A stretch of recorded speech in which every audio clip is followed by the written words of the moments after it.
Olá pessoal, nesse vídeo falando desse livro aqui, Edmund Wilson, Os Manuscritos do Mar Morto. Ele vai traçar alguns paralelos ali com o Novo Testamento, né? Aí ele vai chamar atenção para o Manual da Disciplina, capítulo 11, em que diz assim: E através de seu conhecimento, tudo passou a existir, e tudo que existe ele estabeleceu por seu propósito, e sem ele nada se fez. Que tem um paralelo com o Evangelho de João, capítulo 1. Ele estava no princípio com Deus. Todas as coisas foram feitas por ele, e sem ele nada foi feito. Então, essa ideia do Logos pré-existente já aparece ali no Manual da Disciplina, texto dos Essênios, capítulo 11. Tá? Então, é um texto que já vai traçar um paralelo. Né? Os textos do manuscrito do Mar Morto, eles não trouxeram uma doutrina unitária, né? Ele diz assim, o professor Miller Burrows, de Yale, ele conversou com esse autor, né? E ele fala assim, agora percebemos que no judaísmo havia muito mais variedade e flexibilidade do que se supunha, tá? Então já podemos falar de judaísmos, né? Era bem flexível nessa época aí anterior à queda de 70.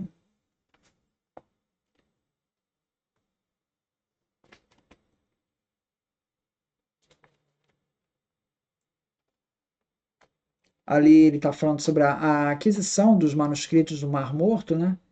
Ele diz assim, curioso assim, os sírios, foi colocado um anúncio no Wall Street Journal em junho de 1947, né? Uma coisa assim. Contudo, o anúncio que saiu no Wall Street nos três primeiros dias de junho, não diz o ano aqui, na seção diversos à venda, aparecia assim: 4 manuscritos do Mar Morto, manuscritos bíblicos que remontam a 2000 a.C., estão à venda. Então, os sírios eles lançaram mão desse recurso, sem deixar seu nome aparecer, e Adin se ofereceu para comprar os manuscritos. Então, são os sírios que estão vendendo, utilizando os serviços de um intermediário, um advogado neutro em relação aos assuntos israelenses que negociou a transação através de um banco de Nova York. Os sírios nunca foram informados de que os manuscritos iriam para Israel. Eles eram inimigos, né? E assim, aos olhos dos jordanianos, devem ter passado por inocentes na questão de sua venda aos inimigos. O preço foi US$ 250 mil. Uma organização chamada American Fund for Israeli Institutions dispunha de US$ 100 mil, e a DIN convenceu o governo de Israel a emprestar o restante. Samuel Gottesman, um milionário norte-americano de Nova York, ofereceu-se para devolver o dinheiro ao fundo e ao governo israelense. Toda a transação foi mantida em segredo até eles transportar os manuscritos para Israel. Naturalmente, isso ocorreu há algum tempo, porém a compra dos pergaminhos só foi anunciada em 13 de fevereiro de 1955, quando o premier Shahet explicou que se guardariam os manuscritos com outros documentos antigos em um museu construído especialmente para esse propósito. Se chamaria Santuário do Livro. Quer dizer, é curioso como é que isso veio dos sírios, que era inimigo de Israel. Mas foi feito por um intermediário e a venda foi concluída. É interessante esses meandros aí dessa negociação aqui. Página 104.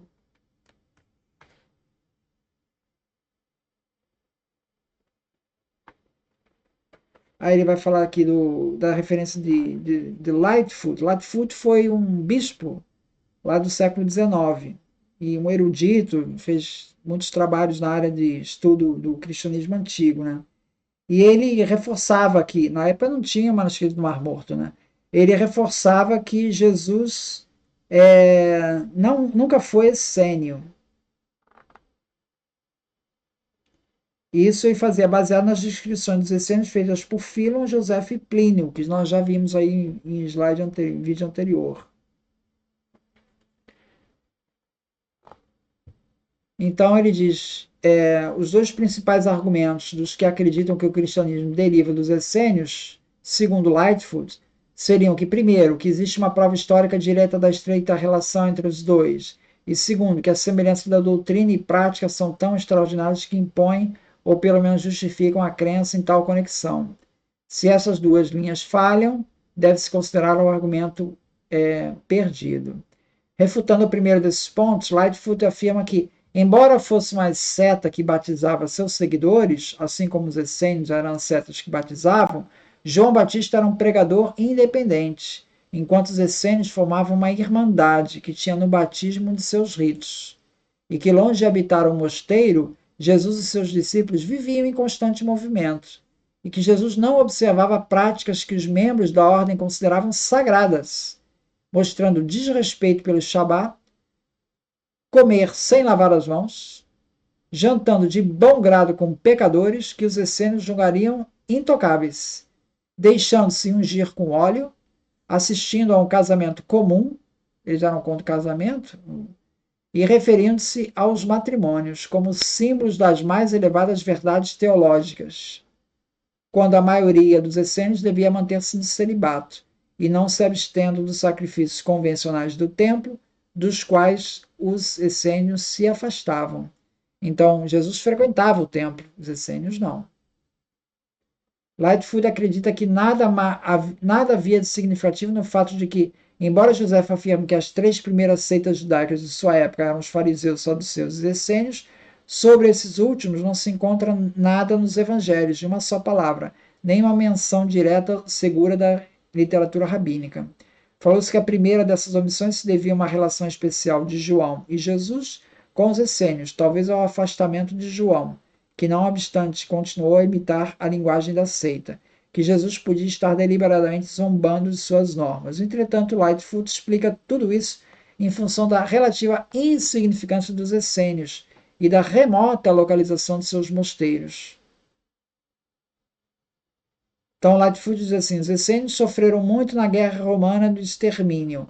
Após a destruição de Jerusalém, reforçaram bastante o organismo cristão. As tendências judaizantes entre os hebreus cristãos, que até então foram totalmente farisaicas, tornaram-se amplamente essênias. Mas aqui o ponto importante é que Lightfoot não dispunha dos dados oferecidos pela biblioteca de Qumran.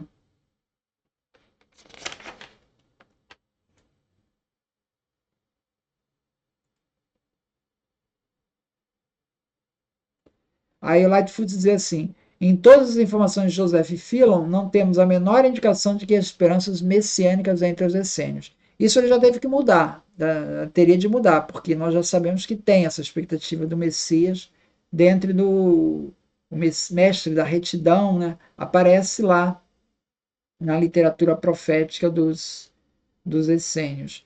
Mas aí a conclusão de que Jesus não era essênio, ela se mantém, né? A conclusão que João Batista não era essênio, ela é repensada, ou seja, é possível talvez, mas que João Batista já não era mais essênio quando Jesus teve o contato com ele, né?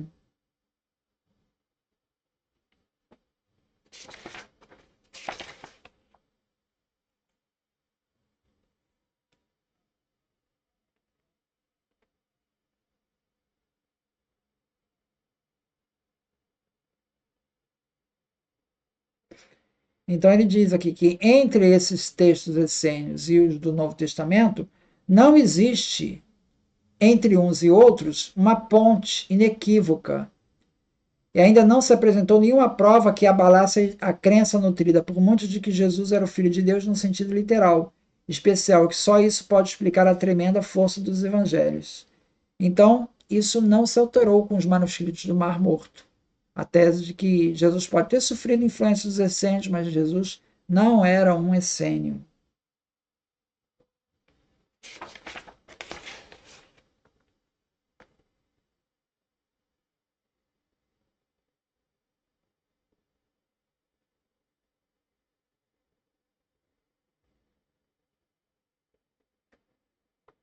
E ali é um texto interessante que ele começa a analisar os textos, né? Um é o apócrifo do Gênesis, encontrado lá no Mar Morto, né? E nesse apócrifo do Gênesis, aparece ali no texto de Gênesis, um ponto, uma passagem, em que Moisés, em Abraão, né? Abraão, ao curar o faraó, da época lá do Abraão, ao curar o faraó, Abraão não só reza por ele, como impõe as mãos sobre sua cabeça. David Flusser comentou isso. Essa imposição das mãos é mencionada com frequência no Novo Testamento, como uma característica da cura realizada por Jesus. Porém, não consta no Antigo Testamento, nem, pelo que se sabe, na literatura rabínica.